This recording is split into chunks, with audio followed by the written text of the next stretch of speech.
오늘 본문은 교회 역사상 첫 번째로 열린 예루살렘 공의회에 관한 기록입니다. 기독교 최초의 교회는 예루살렘 교회입니다. 이 예루살렘 교회는 12사도를 중심으로 한 교회입니다. 유대인 중심으로 세워진 교회이기 때문에 물론 유대 문화를 가지고 있는 교회입니다. 유대 문화란 유대인들이 오랜 세월 살아오면서 지켜왔던 율법, 할례 이런 것들을 말합니다. 처음 예루살렘 교회 교인들은 그동안 살아왔던 방식대로 그렇게 율법이나 할례를 그대로 지키면서 예수를 믿고 신앙생활을 했습니다. 그래도 아무 문제가 없었습니다. 그런데 사도 바울과 바나바가 이방으로 복음을 전하면서 문제가 생긴 겁니다. 바울과 바나바는 율법을 모르는 이방인들에게는 유대인의 율법이나 할례를 가르치지 않고 오직 예수 그리스도의 십자가와 부활의 복음만을 전했습니다. 그랬더니 많은 이방 사람들이 예수 그리스도를 구주로 고백하는 구원의 역사가 일어났습니다. 자, 그렇게 1차 전도 여행을 잘 마치고 안디옥 교회로 돌아온 바나바와 바울은 이제 안디옥 교회 성도들 앞에서 선교 보고를 하게 되고 이 선교 보고를 들은 안디옥 교회 성도들은 기뻐하면서 하나님을 찬양하고 하나님께 영광을 돌렸습니다. 자, 그 소식이 예루살렘 교회까지 전해지게 되었습니다. 얼마나 기쁘고 감사한 일입니까? 그러나 모두 기뻐한 것은 아니었습니다. 아주 못마땅하게 생각하는 사람들이 본문에 나타납니다. 1절, 어떤 사람들이 유대로부터 내려와서 형제들을 가르치되 너희가 모세의 법대로 할례를 받지 아니하면 능히 구원을 얻지 못하리라 하니, 예루살렘에서 온 어떤 유대인들이 이 안디옥 교회 교인들에게 아주 혼란스러운 교리 문제를 야기시켰습니다. 예수를 믿는 믿음만으로는 부족하다. 그 위에 율법을 지키고 할례를 받아야만 구원을 받을 수 있지 할례 받지 않으면 구원받을 수 없다고 주장을 했습니다. 그러니까 예수를 믿는 믿음 플러스 율법을 지켜야 구원을 받을 수 있다는 그런 구원론의 문제를 제기한 것이죠. 그 말을 듣고 안디옥 교회 교인들은 큰 혼란에 빠지게 되었습니다. 바울과 바나바는 우리에게 할례 받으라는 말을 한 적이 없는데 그저 예수님 믿으면 구원받는다고 했는데 그럼 그동안 바울과 바나바가 전해준 이 복음은 온전한 복음이 아닌 것인가? 우리도 할례를 유대인처럼 받아야만 구원이 완성되는 것인가? 이렇게 교회가 좀 혼돈에 빠지게 되었습니다. 안디옥 교회뿐만이 아니라 그동안 사도 바울과 바나바가 1차 전도여행을 다니면서 복음을 전했던 갈라디아 지역에 있는 비시디아, 안디옥, 이고니온, 루스드라, 더베에서도 사도들이 전했던 그 복음이 온전한 복음이 아니라는 그런 혼란이 일어났습니다. 그래서 바울이 급히 갈라디아서를 써서 보내게 된 거죠. 그 갈라디아서 1장에 보면 이런 말씀이 나옵니다. 그러나 우리나 혹 하늘로부터 온 천사라도 우리가 너희에게 전한 복음 외에 다른 복음을 전하면 저주를 받을지어다. 우리가 너에게 전했던 그 복음 외에 다른 복음을 전하는 자가 있다면 그가 하늘로부터 온 천사라 할지라도 저주를 받을지어다. 아주 저주라고 하는 무시무시한 단어를 씁니다. 그러니까 복음의 진리를 목숨을 걸고라도 수호하고자 하는 이 사도 바울의 단호한 의지가 담겨있는 편지를 갈라디아서를 보낸 거예요. 자, 여기서 바울이 말하는 다른 복음이라고 하는 것은 유대주의자들이 얘기한 것과 같이 예수 그리스도의 복음만으로는 부족하고 율법을 지켜야만 구원받을 수 있다는 이 변질된 복음을 말하는 것입니다. 사실 오늘 우리들은 이 구원론이 그래도 잘 정립되어 있기 때문에 별로 혼란스럽지가 않습니다. 오늘 예수 믿는 사람들은 우리가 어떻게 구원받고 있다고 믿고 있습니까? 에베소서 2장 8절 9절 우리 다 같이 신앙 고백하는 마음으로 함께 읽어보겠습니다. 너희가 그 은혜를 인하여 믿음으로 말미암아 구원을 얻었나니 이것이 너희에게서 난 것이 아니요 하나님의 선물이라. 행위에서 난 것이 아니니 이는 누구든지 자랑치 못하게 함이니라. 율법을 지킴으로 구원받는 게 아니고 행위로 인해서 구원받는 게 아니라 오직 믿음으로, 오직 은혜로 구원받는다. 이렇게 우리는 믿고 있습니다. 이 오직 믿음, 오직 은혜라는 것은 우리 종교개혁가들이 많이 사용한 단어인데 그분들이 이걸 그렇게 강조했던 이유는 당시 가톨릭 교회가 인간의 행위와 공로를 지나치게 강조했기 때문입니다. 그들도 예수 그리스도를 믿는 믿음이 필요한데 그것만으로는 안 되고 인간 쪽에서의 협력이 필요하다는 겁니다. 선행. 그래서 예수 그리스도의 십자가와 인간의 행위를 통한 협력을 통해서 구원이 완성된다고 가르쳤던 거죠. 그래서 종교개혁자들은 아니다. 이 구원에는 인간의 행위는 1%도 0.1%도 포함될 수 없는 것이다. 그래서 오직 믿음, 오직 은혜, 예수 그리스도의 십자가 공로로만 구원받을 수 있다고 그렇게 강조했던 거예요. 그러면 선행은 필요 없다는 얘기인가? 선행은 구원의 열매지 구원의 조건이 될 수 없다는 것이 우리 종교개혁가의 입장이고 그게 우리가 믿고 있는 구원론입니다. 그러나 이 초대교회 당시에는 이 구원론이 아직 체계적으로 정립되어 있지 않은 상태였기 때문에 이게 굉장히 심각한 문제가 되었던 겁니다. 바울과 바나바가 전한 복음처럼 구원이 전적으로 예수 그리스도로 말미암은 것이냐, 아니면 유대주의자들의 주장처럼 예수님도 필요하지만 모세의 율법도 지켜야만 완성되는 것이냐, 예수 그리스도를 믿기만 하면 구원이 이루어지는 것이냐, 그렇지 않으면 우리도 뭔가 좀 더 해야 하느냐, 이런 문제죠. 자, 이로 인해서 바울과 바나바와 그 유대주의자들 사이에 논쟁이 일어나게 되었는데, 이 구원론의 문제는 너무나 중요한 문제이기 때문에 우리끼리 결정할 것이 아니라 우리 예루살렘에 사람을 보내서 사도들과 함께 이 문제를 해결하자고 해서 안디옥 교회가 바울과 바나바 그리고 몇 사람을 더 예루살렘에 보내게 됩니다. 그래서 예루살렘에서 최초로 이제 이 공의회가 열리게 되는데, 오늘 우리가 믿고 있는 이 오직 믿음, 오직 은혜라고 하는 구원론이 바로 이 예루살렘 종교회의를 통해서 결정되는 것입니다. 오늘 내용을 보면 이 회의 중에 네 그룹이 자기의 의견을 발표합니다. 먼저는 바리새파 성도들이 의견을 제시합니다. 5절 말씀에 보면 바리새파 중에 믿는 어떤 사람들이 일어나 말하되 이방인에게 할례 주고 모세 율법을 지키라 명하는 것이 마땅하다 하니라. 그러니까 바리새파 중에도 예수 믿는 사람들이 있었습니다. 근데 이들은 오래 세월 살아왔던 방식대로 율법과 할례 이런 걸 다 지키면서 신앙생활을 하는 사람들입니다. 그들이 그렇게 하는 것은 아무 문제가 되지 않습니다. 그런데 이방인들도 자기들처럼 그렇게 해야 된다, 율법도 지키고 할례를 받아야 한다고 주장했기 때문에 이게 문제가 된 겁니다. 사람마다 자기가 살아온 생활의 틀이 있고 또 생각의 틀이 있는데 이것을 우리는 문화라고 부르죠. 근데 사람들은 이 문화의 틀에서 벗어나기가 대단히 어렵습니다. 몸에 배어있기 때문입니다. 우리가 신앙생활하면서 자주 마주치는 문제가 이 복음과 문화의 관계죠. 다른 말로 하면 본질과 비본질의 관계입니다. 복음은 변하지 말아야 되는 본질적인 요소고 문화는 바뀔 수 있는 비본질적인 요소입니다. 이 할례라고 하는 것은 유대인들이 오랜 세월 지키고 온 이 종교 문화에 속하는 거죠. 그런데 이 바리새파 성도들이 이 유대의 종교 문화를 복음의 본질로 생각했던 거예요. 그래서 너희들 이방인들도 자기들처럼 할례를 받아야만 구원받을 수 있다고 그렇게 주장을 했던 겁니다. 이걸 우리 한국 맥락 속에서 생각해 보면 훨씬 이해하기가 쉬운데, 우리 한국 그리스도인들은 술이나 담배를 금하고 있습니다. 술이나 담배는 이건 신앙 문화에 속하는 것입니다. 술, 담배 한다고 구원이 취소되는 법은 없습니다. 그건 구원과 아무 관계가 없습니다.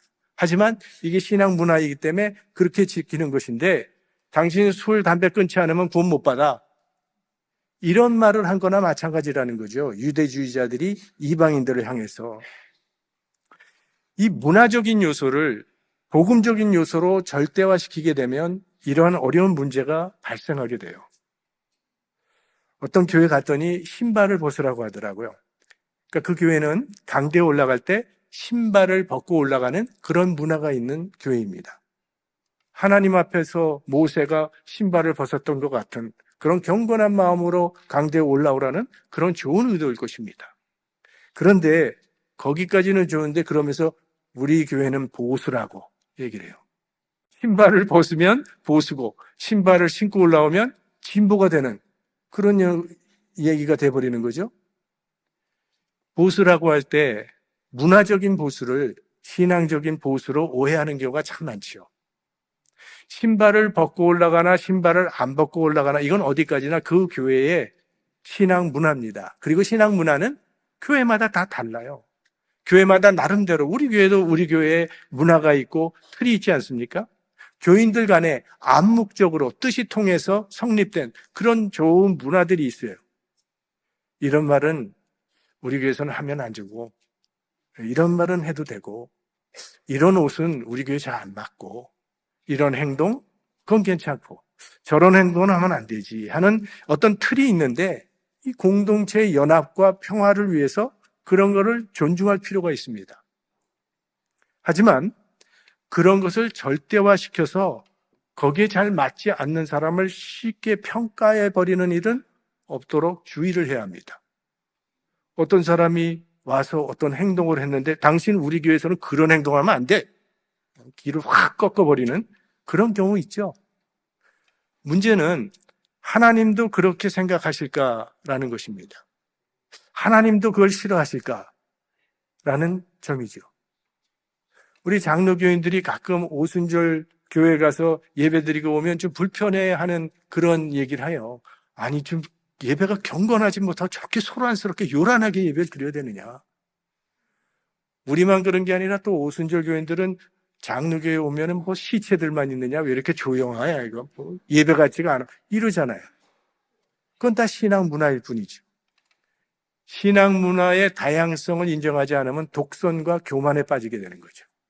하나님은 장로교회의 조용한 예배도 기쁘게 받으실 것이고 오순절 교회의 아주 열광적인 예배도 하나님은 기쁘게 받으실 거 아닙니까? 신앙이 성숙해질수록 다른 사람을 더 잘 이해하고 잘 수용해야 그게 정상입니다. 갈수록 다른 사람에 대해서 더 비판적이 되고 까다로워지는 것은요, 이게 신앙이 거꾸로 가는 겁니다. 개인마다 신앙 문화가 다양하고 교회의 문화가 또 신앙 문화도 다양합니다. 하지만 우리는 다 한 하나님을 섬기고 있고 한 예수님을 믿고 있고 한 소망을 갖고 있는 사람들이에요. 세례도 하나고 믿음도 하나고 소망도 하나고 우린 다 한 성령을 받은 사람들입니다. 그렇다면 다른 사람의 신앙 문화를 존중해 줘야죠. 왜? 하나님도 우리를 그렇게 받아주셨기 때문에. 우리가 무슨 자격으로 지금 이 자리에 앉아 있는 겁니까? 우리가 어떤 자격으로 하나님 앞에 나온 거예요? 지난 한 주간만 생각해 봐도 정말 부끄럽고 죄송한 것밖에 없지만 오늘도 내 모습 그대로 받아주시는 하나님의 은혜를 힘입어 이 자리에 나와 앉아 있는 거죠. 그렇다면 우리들도 똑같이 이웃을 향해서 사랑과 겸손을 실천해야 할 당위성이 있다는 거죠. 그래서 우리 교회는 누구든지 그런 하나님의 은혜를 맛볼 수 있는 그런 장소가 될 수 있기를 바랍니다. 자, 이어서 이제 두 번째로 베드로 사도가 의견을 발표하는데 약간 깁니다. 7절에서 11절까지인데 이걸 종합해 보면 베드로는 자기가 경험한 사건을 근거로 해서 할례라는 건 필요 없다라고 주장을 합니다. 우리가 아는 것처럼 사도 베드로는 기도하는 중에 환상을 보게 됩니다. 하늘에서 그릇 같은 것이 내려오는데 그 그릇 안에 보니까 각종 짐승들이 들어 있었어요.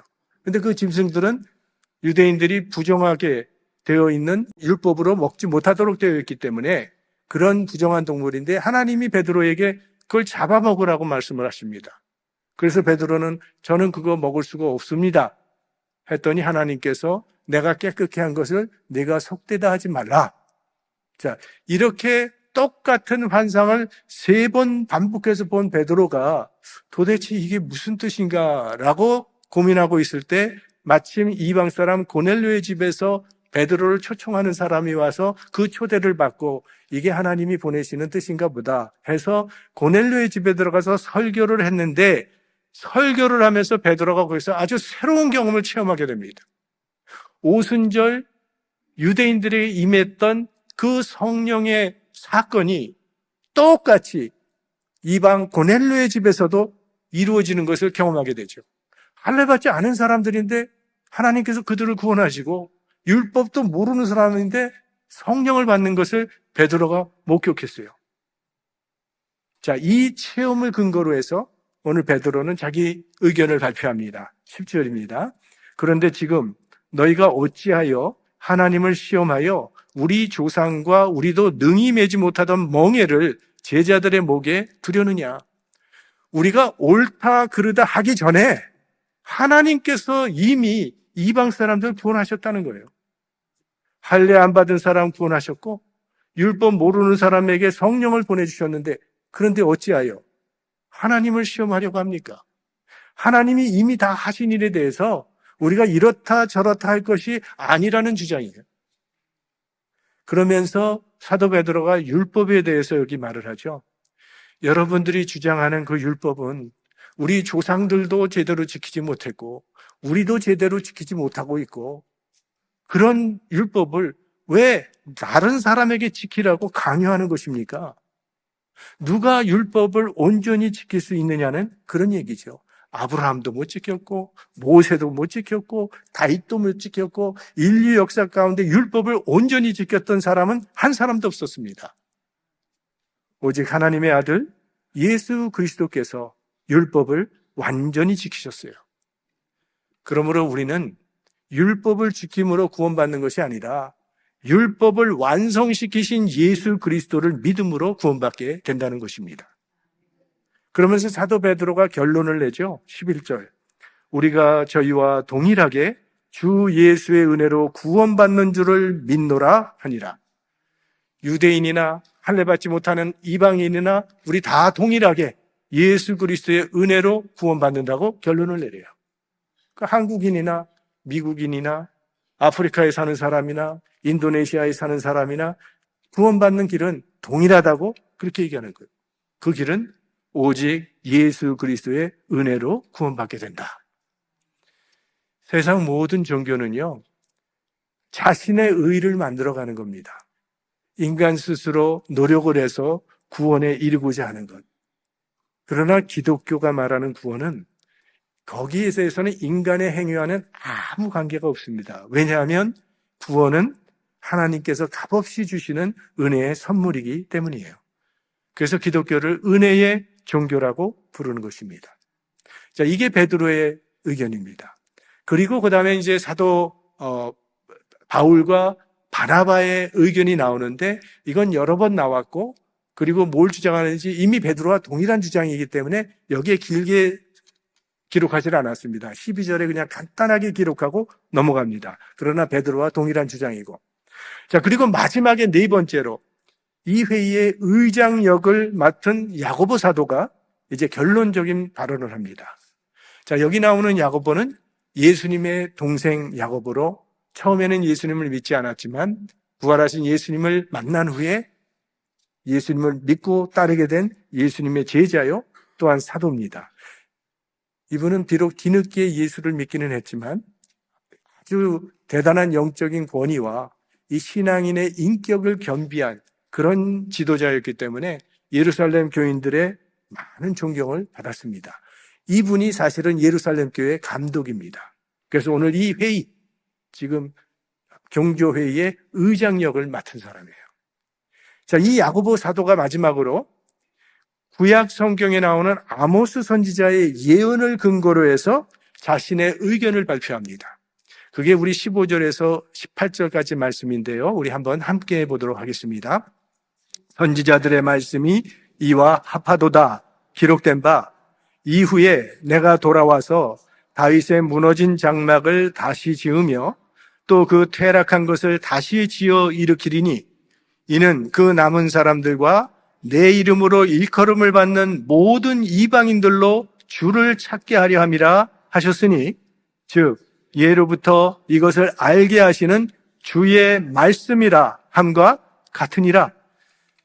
자, 오늘 이 사도 야고보께서는 바울과 바나바 그리고 베드로가 그 경험한 모든 이야기들이, 그리고 그들의 간증이 선지자의 예언과 이게 일치합니다 라고 강조하고 있습니다. 그러니까 베드로가 말한 것은 자신의 경험에 근거해서 말한 것이고, 사도 바울과 바나바도 역시 자신들의 경험을 근거해서 의견을 낸 것인데, 야고보의 관심은 그들의 개인적 경험이 과연 하나님의 말씀과 일치하느냐, 거기에 지금 초점을 맞추고 있는 것입니다. 그러니까 우리가 어떤 문제에 대해서 신앙적인 결론을 내리고자 할 때는 개인의 체험이나 환상, 여기에만 의존해서 결정하는 것은 불완전하다는 거죠.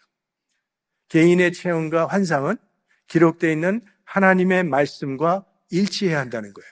왜? 우리의 기준은 성경이니까. 체험도 중요하고 간증도 소중하지만 그것이 하나님의 말씀과 일치할 때만 그게 가치가 있는 거죠. 그래서 드디어 야고보 사도께서는 이 하나님의 말씀을 근거로 해서 오늘 이 종교회의에 결론적 판결을 내어놓습니다. 그게 19절입니다. 그러므로 내 의견에는 이방인 중에서 하나님께로 돌아오는 자들을 괴롭게 말고, 이게 무슨 말이겠어요? 구원은 할례와는 무관하게 예수 그리스도의 십자가 은혜로 믿음으로 이루어진다는 진리를 확인한 겁니다. 할례와 구원은 아무 상관이 없다. 여러분, 이 결정은 기독교가 유대인들의 민족 종교가 되느냐, 그렇지 않으면 세계인을 구원하는 하나님의 복음이 되느냐를 판가름하는 매우 중요한 그런 결정이었습니다. 여기 사도 야고보가 이방인 중에서 하나님께 돌아오는 자들을 괴롭게 말라고 했는데, 이방인들이 하나님의 자녀가 되어서 교회에 나온다는데 이게 얼마나 기쁘고 감사한 일입니까? 그러니까 저런 제약을 걸어서 그 사람들 괴롭지 말라는 그런 말이죠. 장애물 놓지 말라는 것입니다. 교회 문턱을 자꾸 높이지 말라는 건 거죠.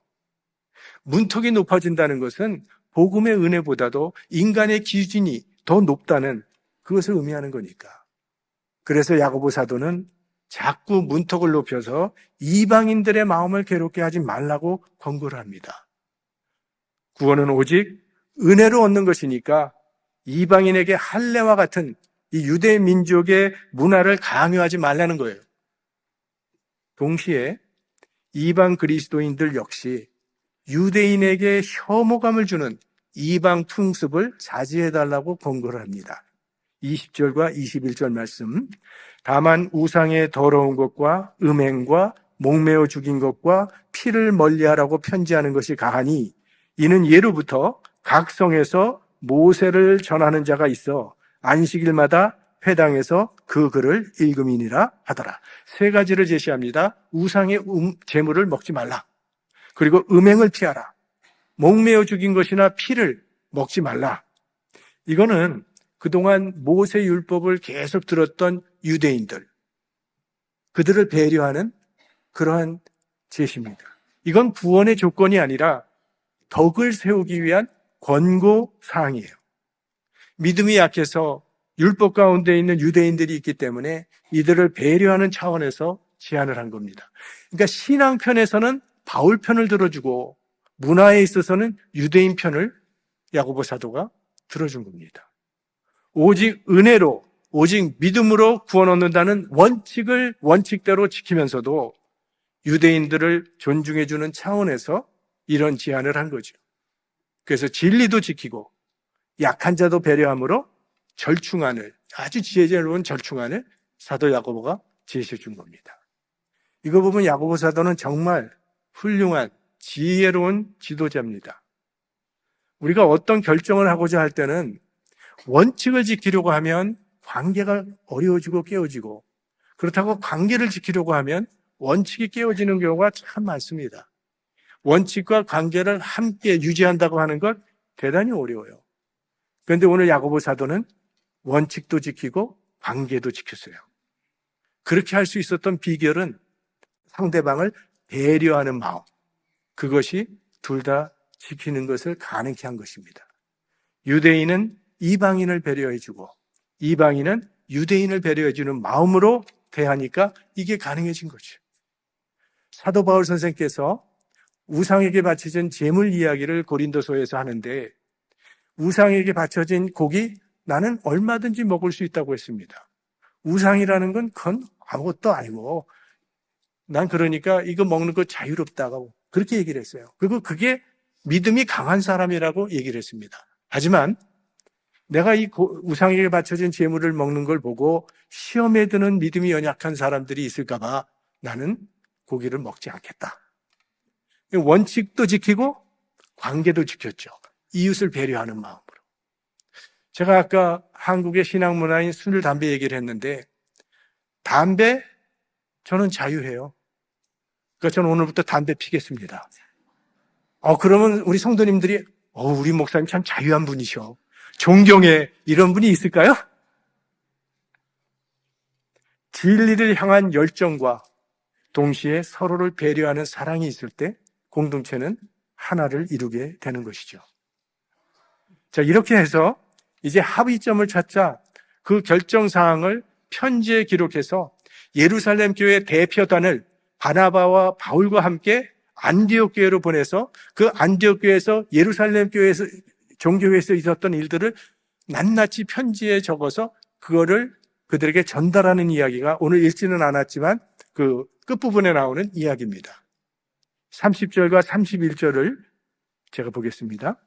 저희가 작별하고 안디옥에 내려가 무리를 모은 후에 편지를 전하니 읽고 그 위로한 말을 기뻐하더라. 우리 그리스도인들의 회의는 이렇게 끝나야 된다고 봅니다. 안디옥 교인들은 모두 기뻐했다고 했어요. 그러니까 회의는 기쁨으로 끝나야 되는데 기분이 나빠지거나 회의감에 빠지지 말아야 되는데, 그렇죠? 여러분 다 들으셨겠지만 목사들이 제일 싫어하는 음식 얘기 들어보셨죠? 회를 싫어한다고. 당회. 오늘은 또 재직회까지 있어요. 네. 이런 말이 빨리 사라졌으면 좋겠습니다. 그리스도인들의 회의는 어쨌든 정말 마지막에는 이렇게 함께 기뻐할 수 있는 그런 회의가 되면 얼마나 좋겠습니까? 아마도 이 회의에 참석했던 사람들은요, 오늘 이 결정이 기독교 역사에 이렇게 결정적인 영향을 미칠 것이라고는 생각하지 못했을 것입니다. 그냥 문제가 생겨서 그 문제를 해결하기 위해서 회의를 했을 뿐인데 그것이 인류 구원의 길을 제시하는 아주 결정적인 사건이 된 것이죠. 이처럼 하나님의 역사는 우리의 일상을 통해서 이루어지는 것입니다. 지금 우리가 하고 있는 그 일, 우리의 모임, 이게 하찮게 보이고 보잘것없이 보일지 모르지만 그리고 그 안에서 이루어지는 모든 대화와 그 결정사항들이 대수롭지 않게 보일지 모르지만 바로 그런 일을 통해서 하나님의 역사는 이루어지게 된다는 것입니다. 그러므로 절대로 우리가 맡은 그 직분, 그 책임 소홀히 하면 안 된다는 것이죠. 하나님께서 우리에게 맡겨주신 교회적 사명, 가정적 사명이 있죠. 사회적 사명도 있습니다. 최선을 다할 때 하나님의 역사가 우리를 통해서 이 땅에 이루어지게 될 것입니다. 말씀을 맺겠습니다. 자, 오늘 유대주의자들도 예수님을 믿음으로 구원받는다는 것을 부정하지 않습니다. 다만 믿음만으로는 부족하다는 생각이었어요. 믿음 플러스 율법의 행위가 있어야 된다고 생각했습니다. 그런데요, 2000년 전에 결정을 했는데 2000년이 지난 오늘도 이렇게 목마른 구원을 느끼는 사람들이 있다는 겁니다. 예수 믿으면서도 뭔가 더 해야 하지 않을까라고 하는 그런 불안한 마음이 있다는 거예요. 뭔가 더 해야 구원이 완성되는 것이 아닐까라는 마음으로 신앙생활을 하는 사람들도 있습니다. 하지만 구원을 위해서는 우리가 보태야 할 것이 아무것도 없습니다. 예수 그리스도께서 십자가에서 구원을 완성시키셨기 때문입니다. 구원은 내가 무엇을 해서가 아니라 예수님께서 나를 위해 하신 일 때문에 이루어지는 거예요. 구원은 예수님께서 나의 죄를 대신해서 십자가에 죽으셨음을 믿음으로 받아들일 때 주어지는 하나님의 은혜의 선물임을 믿으시기 바랍니다. 그래서 Amazing Grace죠. 이 놀라운 은혜를 찬양하면서 더 깊고 더 풍성한 믿음의 여정을 살아가시는 하나님의 백성들 되시기를 주님의 이름으로 축원합니다.